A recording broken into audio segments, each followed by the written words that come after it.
Elsewhere this afternoon, lawyers will make the opening statements tomorrow in the James Whitey Bulger trial in Boston. The judge has just rejected this afternoon a defense request for a delay to the start of the trial in the opening statements. Now today, prosecutors and the defense agreed on a jury for the case against the reputed Boston mobster. There are 8 men and 4 women in the jury, 6 alternates as well. An agreement ended there. Our Alysha Palumbo is live at the Moakley Federal Courthouse in South Boston. And Alysha, at times things got heated today. They did, Mike. At times the government and the defense were interrupting each other. Defense attorney J.W. Carney was interrupting the judge. At times he was even yelling over the judge. The judge was yelling over Carney. It got a little wild in the courtroom. Then the judge called a sidebar, calmed everyone down and sent them home for the day. We found out late this afternoon she ruled in a teleconference to deny the defense's motion to delay this trial, so openings will start as scheduled tomorrow morning. It took 6 days, but we have a jury for the trial of reputed South Boston mob boss James Whitey Bulger. The jury is made up of 18 residents from eastern Massachusetts, specifically 11 men and 7 women.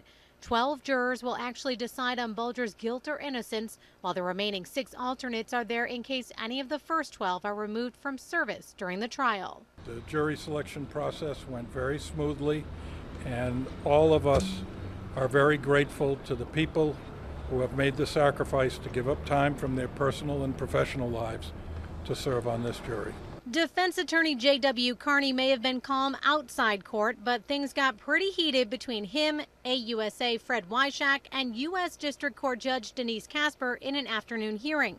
Carney raised his voice and interrupted Judge Casper while arguing for a delay in opening statements and for documents he says could prove that the Massachusetts State Police have shielded Bulger cohort turned government witness John Martirano from prosecution for crimes he allegedly committed since his release from federal prison in 2007. The defense is also trying to create issues for appeal. To the extent that the judge errs on excluding key pieces of evidence or any evidence that they can form a basis for appeal, it gives Whitey another chance to survive another day. Judge Casper denied the defense's motion late Tuesday. Meanwhile, the judge had previously ruled defense witness and Bulger author Howie Carr is allowed in the courtroom for the trial. Carr sat mere feet from Bulger Tuesday, seeing him in person for the first time in 19 years. I thought there'd be a little more swagger to him, you know. I thought there'd be something more left. He's not the same old Whitey, that's for sure. Now, there was a memorandum also filed late this afternoon by the defense regarding the government's second witness scheduled to testify in this case. That's former Massachusetts State Police Colonel Tom Foley. Now, the defense is anticipating that his testimony, which is scheduled about the Winter Hill Gang, may be overly broad. They are requesting that the judge ensure that his testimony is specific about what he personally knows about this case.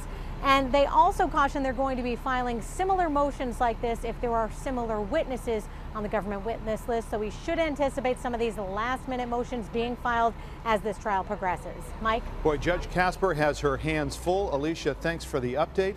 And join us tomorrow night for a half-hour special on the Whitey Bulger trial and the opening statements. That will be at 7 o'clock right here on NECN. And you want to keep up to date on the trial? No problem. Keep it on NECN and NECN.com for daily recaps from the court.